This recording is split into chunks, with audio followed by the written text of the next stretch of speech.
हैदराबाद में लائइर्स action committee पारां सिंध जे क़दीमी वसंदीअ नई ॻोठनि खे ॾाहण ऐं क़ौमी कारकुननि मथां केस दाख़िल करण ख़िलाफ़ एहतजाज कयो वियो। डिस्ट्रिक्ट बार खां हैदराबाद प्रेस क्लब ताईं शिराज भट्टी, मुनवर चांडियो, मेहरान थेबो, सैद आफ़ाक अली शाह, बशीर अहमद सेठार ऐं ॿियनि जी अॻवाणी में रैली कढी मुज़ाहिरो कयो वियो।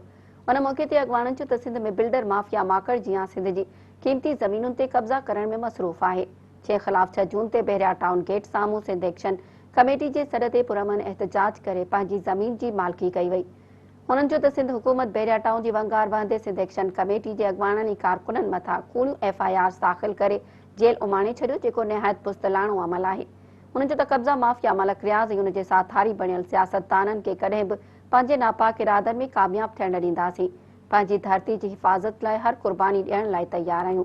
उन्हनि chief justice of Pakistan, chief justice of Sindh high court खे अपील कई त हिन मामले जो पाण मुरादो नोटिस वठी अॻवाणनि ऐं कारकुननि मथां कूड़ियूं FIRs ख़तमु कयूं वञनि।